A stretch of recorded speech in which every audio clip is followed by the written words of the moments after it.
तर नवीन वर्षातील हा पहिला सण म्हणजे मकर संक्रांती. मकर संक्रांती स्पेशल तीळ पापडी आज आपण इथे बनवणार आहोत.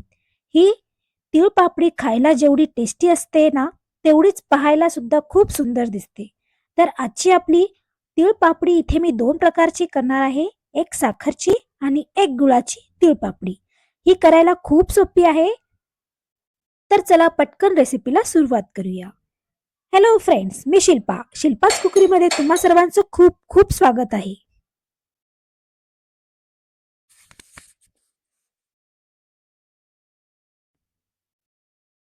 तर इथे मी 1 वाटी तीळ घेतले, 1 वाटी साखर आणि थोडेसे पिस्ता. पिस्ता इथे बारीक कट करून घेतलेला आहे. तर सर्वप्रथम आधी आपण इथे तीळ छान भाजून घ्यायची आहे. तीळ आपल्याला मंद आचेवर भाजायची. जर मोठ्या आचेवर तुम्ही तीळ भाजलात तर ती जळून जाते. तीळ जेव्हा आपण भाजतो तेव्हा ती पॉपकॉर्न सारखी तडतड करते व फुलते.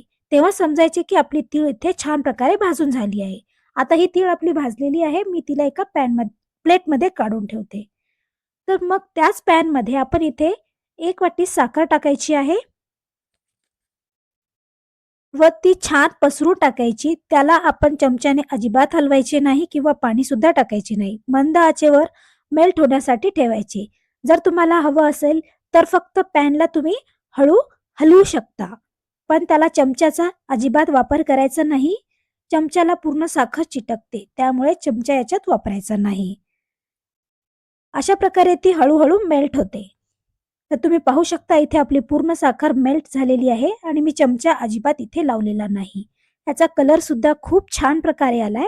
गॅस इथे मी बंद केलेला आहे आता व बंद केल्यानंतर आपण याच्यामध्ये भाजलेली तीळ टाकायची व ही छान मिक्स करून घ्यायची.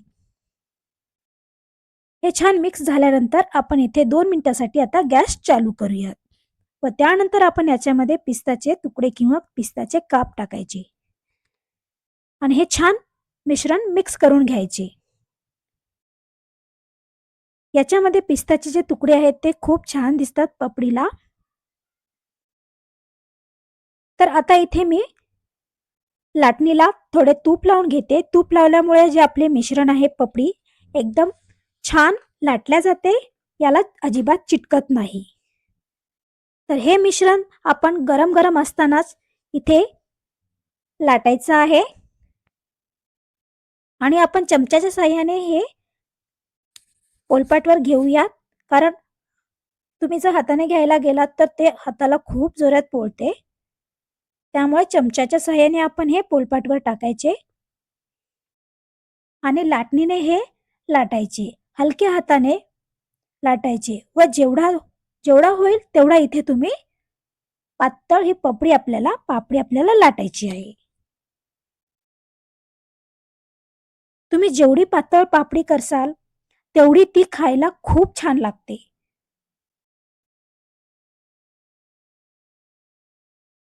आणि ती थंड झाल्यावर लगेच निघते. तुम्ही पाहू शकता किती छान ही पापडी आपली झालेली आहे आणि लगेच निघाली आहे. तर आता मी हिला एका प्लेटमध्ये ठेवते. दिसायला पण खूप छान दिसते आणि खायला पण खूप टेस्टी लागते.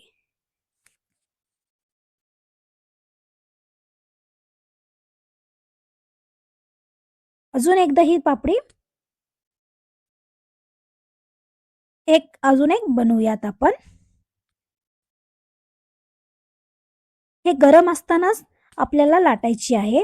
मिश्रण थंड झाले असेल किंवा घट्ट झाले असेल तर 2 मिनिट गॅसवर त्याला गरम करण्यासाठी ठेवायचा आहे पॅन आणि लगेच अजून आपली पापडी जी आहे बनवायला घ्यायची. तर इथे अशा प्रकारे आपले साखरेची पापडी तयार झाली आहे. तर आता आपण इथे गुळाची पापडी बनवायला घेऊया. तर सर्वप्रथम इथे मी 1 वाटी तीळ घेतले आहे. तीळ आपल्याला छान मंद आचेवर भाजून घ्यायचे आणि एका प्लेटमध्ये काढून घ्यायचे. आता त्याच पॅनमध्ये गरम पॅनमध्ये इथे 1 टीस्पून इथे मी तूप टाकलेलं आहे आणि त्यानंतर आपण याच्यामध्ये 1 वाटी गूळ घ्यायचा आहे. गुळामध्ये आपण 2 चमचे पाणी टाकायचं. पाणी टाकल्यामुळे याच्यामध्ये जो गूळ लवकर मेल्ट होतो व करपत पण नाही. हे पहा, गुळाचे किती छान लवकर मेल्ट झाला आहे. व आता याच्यामध्ये जे गुळाचे बारीक बारीक तुकडे किंवा कण राहिले असतील तर तुम्ही चमच्याच्या सहाय्याने याला हलवून मेल्ट करू शकता.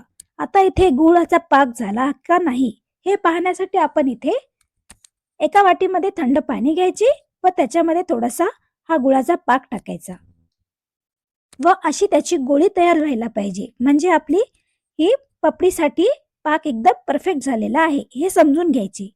तर आता इथे हा पाक तयार झाला आहे. त्याच्यामध्ये आपण भाजलेली तीळ टाकायची व हे मिश्रण छान मिक्स करून घ्यायचे. गॅस एकदम मंद आचेवरच असायला पाहिजे, नाहीतर हा गुळ पण आपला लगेच करपून जातो. तर इथे आपला हा परफेक्ट मेजरमेंट झालेला आहे, तुम्ही पाहू शकता. आणि आता आपण लगेच याला पण ही पण पपडी लाटायला घेऊयात. सेम आपण जशी साखरची तिळाची पपडी जशी लाटलो सेम त्याच पद्धतीने इथे तुम्ही लाटू शकता.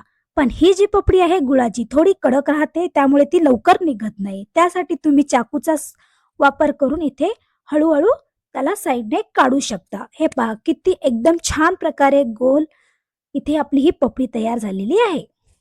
तुम्ही याला कोणताही आकार देऊ शकता, स्क्वेअर किंवा राऊंड मध्ये. मी इथे एक स्क्वेअर केले आणि एक राऊंड, तुम्ही पाहू शकता. जर तुम्हाला हे अशा पद्धतीने करायची नसेल तर तुम्ही याच्याऐवजी तुम्ही बटर पेपरचा पण वापर करू शकता. प्रथम बटर पेपर खाली ठेवायचा, त्यावर थोडेसे तूप लावायचे आणि आपले हे मिश्रण ठेवायचे. नंतर त्याच्यामध्ये आपण अजून एक वरून बटर पेपर लावायचा आणि लाटायचे. एकदम सोप्यात सोपी ही पद्धत आहे, हे पण तुम्ही करू शकता.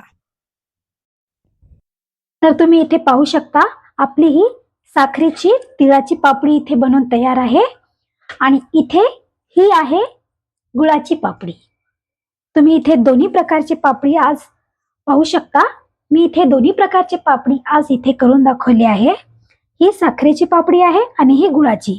साखरेचे पापडी आपल्याला अशी व्हाईट दिसते आणि गुळाची पापडी जी आहे ती थोडी येलो टाईप मध्ये दिसते. पण दोन्ही पापडी खायला खूप जबरदस्त लागतात आणि याचा शेप तुम्ही कशाही प्रकारे करू शकता. ही पापडी तुम्ही स्क्वेअर मध्ये करू शकता किंवा राऊंड मध्ये करू शकता. तुम्ही तुमच्या आवडीनुसार पापडीचा आकार त्याला देऊ शकता. किती सुंदर प्रकारे झालेले आहेत हे आपले आजचे दोन्ही पापडी. तर या मकर संक्रांतीला तुम्ही हे पापडी नक्की करून पहा आणि पाहू शकता ही पापडी किती कडक आणि किती छान झालेली आहे. एक पापडी मी तुम्हाला तोडून पण दाखवते, तुम्ही याचा आवाज सुद्धा ऐकू शकता. किती खुसखुशीत झालेली आहे ही आपली साखरेची पापडी. आणि ही आहे आपली गुळाची पापडी. ही सुद्धा तुम्ही पाहू शकता एकदम खुसखुशीत झालेले आहेत आपले हे.